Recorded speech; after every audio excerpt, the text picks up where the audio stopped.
Bonjour à tous, aujourd'hui nous allons voir comment acheter un nom de domaine. Dans cette vidéo, on va commencer par vérifier si le nom de domaine est disponible. Alors j'ai fait une vidéo un peu plus détaillée sur ce sujet, je vous mets le lien en description. Puis nous allons voir comment acheter un nom de domaine. C'est parti, générique.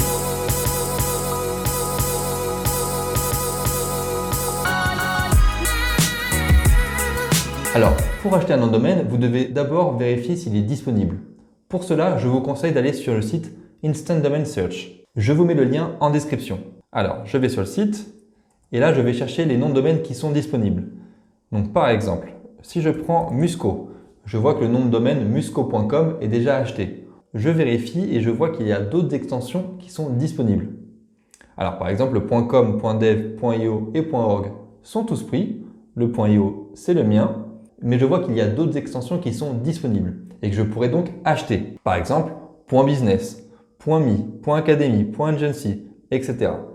Attention, ne cliquez pas sur ce site pour acheter les noms de domaine. Ça va vous rediriger vers GoDaddy. Alors, je vais expliquer ça un petit peu après, mais ce n'est pas forcément un site que je recommande pour acheter les noms de domaine.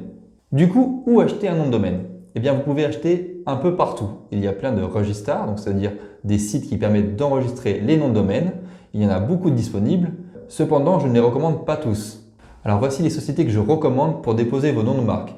Attention, cela est mon avis personnel. Donc tout d'abord, il y a Hostinger, ensuite Namecheap et ensuite OVH. Les sites que je ne recommande pas sont Yonos, One&One, GoDaddy ou Domain.com. Alors pourquoi je ne recommande pas ces sites?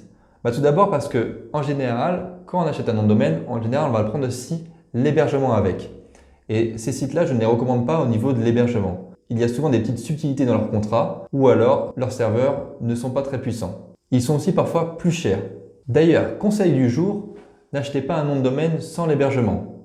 En général, si vous achetez un hébergement donc pour créer votre site web, le nom de domaine sera offert la première année. Si vous voulez juste acheter un nom de domaine pour le garder pour un projet futur, dans ce cas, je vous recommande d'utiliser les sites listés, c'est-à-dire Hostinger, Namecheap ou OVH. Cela vous permettra après de pouvoir commander un serveur facilement et d'avoir tout sur le même contrat. Alors comment ça se passe? Eh bien vous allez par exemple sur hostinger.com et vous voyez dans le menu il y a écrit domaine.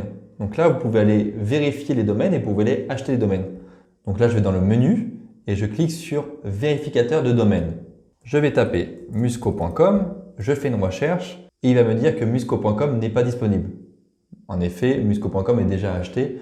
J'ai expliqué cela dans ma dernière vidéo sur comment vérifier la disponibilité d'un nom de domaine. En revanche, il y a d'autres noms de domaine qui sont disponibles.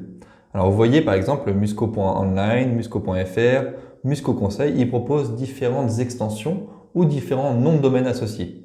Donc par exemple, je vais prendre musco.tech. Le coût la première année est seulement de 1 euro. 1 euro pour la première année. En général, un nom de domaine coûte entre 5 et 120 euros par an. Cela dépend des extensions. Donc là, je clique sur Ajouter au panier, continuer vers le panier. Vous pouvez choisir des durées différentes. Par exemple, si vous voyez sur le long terme, je vous conseille de prendre une durée sur 2 voire 3 années. Cela vous évitera d'oublier de renouveler votre nom de domaine et donc de le perdre. Donc par exemple, là, je prends juste pour une année. Vous pouvez aussi décider de garder les données personnelles de votre nom de domaine privé. Alors cela va vous permettre de cacher votre nom de domaine. C'est intéressant si vous ne voulez pas que les personnes sachent qui vous êtes. Donc cela peut coûter 5 euros par an ou peut être offert, ça dépend des providers. Vous pouvez également ajouter un hébergement avec. Alors ça, c'est uniquement si vous voulez créer un site internet lié à votre nom de domaine. On va voir cela dans une autre vidéo sur comment acheter un hébergement web. Une fois que vous avez terminé, il suffit de payer. Alors vous voyez, il y a toujours des taxes et des frais, donc notamment la TVA et les frais de l'ICANN, c'est-à-dire de la publication du nom de domaine. C'est quelque chose d'assez normal.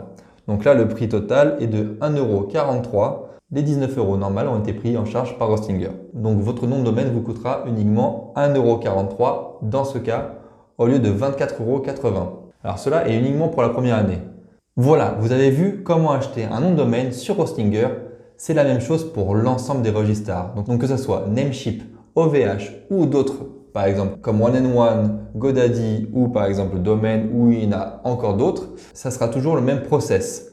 Vous vérifiez si le nom de domaine est disponible et vous l'achetez sur ces sites-là. Comme je l'ai déjà dit, je ne recommande pas certains sites. À vous de vous faire votre propre opinion sur ces providers. Ce n'est que mon avis personnel.